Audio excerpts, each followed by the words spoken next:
Assalamualaikum, saya Gisela Risa dari 11 IPA 5 akan menjelaskan bab 2 tentang perang melawan kolonialisme dan imperialisme. Perang melawan hegemoni dan keserakahan kongsi dagang. 1. Aceh versus Portugis dan VOC. Perkembangan Aceh yang begitu pesat ini dipandang oleh Portugis sebagai ancaman. Oleh karena itu, Portugis berupaya untuk menghancurkan Aceh. Pada tahun 1523, Portugis melancarkan serangan ke Aceh. Kembali, Portugis tahun berikutnya melancarkan serangan ke Aceh. Beberapa serangan Portugis itu mengalami kegagalan. 2. Maluku angkat senjata. Portugis berhasil memasuki Kepulauan Maluku pada tahun 1521. Mereka memusatkan aktivitasnya di Ternate. Tidak lama berselang, orang-orang Spanyol juga memasuki Kepulauan Maluku dengan memusatkan kedudukannya di Tidore. Lalu terjadilah persaingan antara kedua belah pihak. 3. Sultan Agung versus Jepekon.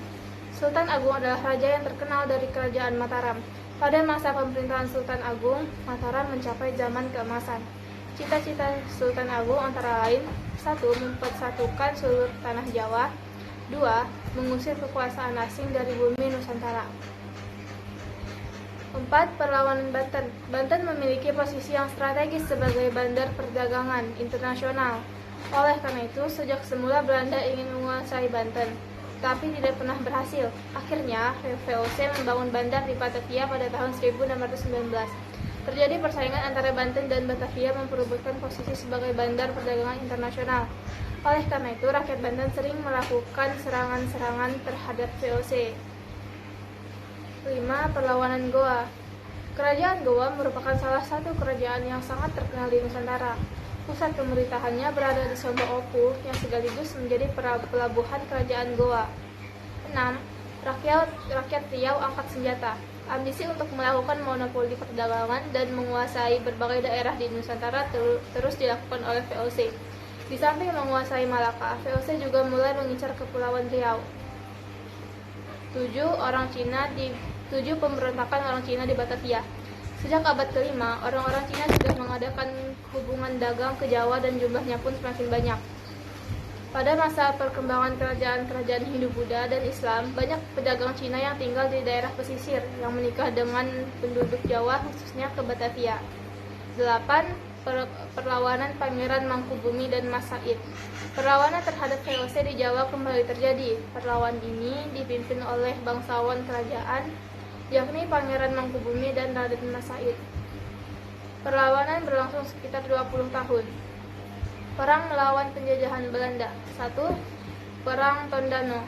Perang Tondano I terjadi pada tahun 1808. Sekalipun hanya berlangsung sekitar 1 tahun, Perang Tondano terjadi dalam 2 tahap. Perang Tondano I terjadi pada masa kekuasaan VOC. Pada saat datangnya bangsa Barat, orang-orang Spanyol sudah sampai di tanah Minahasa, Tondano, Sulawesi Utara. 2. Perang Tondano kedua tahun 1809. Perang Tondano II sebenarnya sudah terjadi ketika memasuki abad 19, yakni pada masa pemerintahan kolonial Belanda. 2. Perang Patimura tahun 1817. Maluku dengan hasil rempah-rempahnya diibaratkan bagaikan mutiara dari timur. Kekayaan yang diibaratkan bagaikan mutiara dari timur itu senantiasa diburu oleh orang-orang Eropa. 3. Perang Padri. Perang Padri terjadi di tanah Minangkabau, Sumatera Barat pada tahun 1821 sampai 1837. Perang ini digerakkan oleh para pembaru Islam. Perang Padri di Sumatera Barat ini dapat dibagi dalam 3 fase. Fase pertama tahun 1821 sampai 1825. Fase kedua 1825 sampai 1830 dan fase ketiga tahun 1830 sampai 1887. 4. Perang Diponegoro memasuki abad ke-19. Keadaannya di Jawa, khususnya di Surakarta dan Yogyakarta, semakin memprihatinkan. Pada tanggal 17 Oktober 1829 ditandatangani perjanjian yang memburuk antara Sentot Brawijaya dengan pihak Belanda. Itu perjanjian antara lain sebagai berikut. Sentot Prawidirjo diizinkan untuk tetap memeluk agama Islam. Pasukan Sentot Prawidirjo tidak dibubarkan dan ia tetap sebagai pemimpinnya. Sentot Prawidirjo dengan pasukannya diizinkan untuk tetap memakai sorban. Sebagai kelanjutan perjanjian itu, maka tanggal 24 Oktober 1829 Sentot Prawidirjo dengan pasukannya memasuki ibu kota negeri Yogyakarta untuk secara resmi menyerahkan diri. 5. Perlawanan Bali. Pada abad ke-19 di Bali sudah berkembang kerajaan-kerajaan yang berdaulat, misalnya Kerajaan Buleleng, Karangasem, Kulungkung, Gianyar, Bandung, Jembrana, Tabanan, Menguri, dan Bangli. Pada masa pemerintahan Gubernur Jenderal Dendles, pemerintah kolonial mulai menjalin kontrak dengan kerajaan-kerajaan di Bali. Kontrak tersebut tidak sekedar urusan dagang, tapi juga menyangkut sewa-menyewa orang-orang Bali untuk dijadikan tentara pemerintah Hindia Belanda. 6. Perang Banjar. Di Kalimantan Selatan pernah berkembang kerajaan Banjar atau Banjarmasin. Wilayah Kesultanan Banjarmasin ini pada abad ke-19 meliputi Kalimantan Selatan dan Kalimantan Tengah sekarang. Aceh memiliki kedudukan yang strategis. Aceh menjadi pusat perdagangan daerahnya luas dan memiliki hasil penting seperti lada, hasil tambang, serta hasil hutan. Oleh karena itu, dalam rangka mewujudkan Pax Nirlendika, Belanda sangat berambisi untuk menguasai Aceh. Pertemuan di Kandangan berhasil menghasilkan kesepakatan yang intinya para pemimpin pejuang perang Banjar menolak tawaran berunding dengan Belanda dengan merumuskan beberapa siasat perlawanan sebagai berikut. Pemusatan kekuasaan perlawanan di daerah Amuntai, membuat dan memperkuat pertahanan di tanah laut, Martapura, Rantau, dan Kandangan.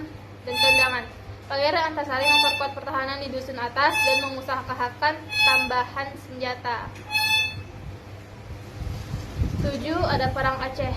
Aceh ibarat seram di Mekah, merupakan daerah dan kerajaan yang berdaulat.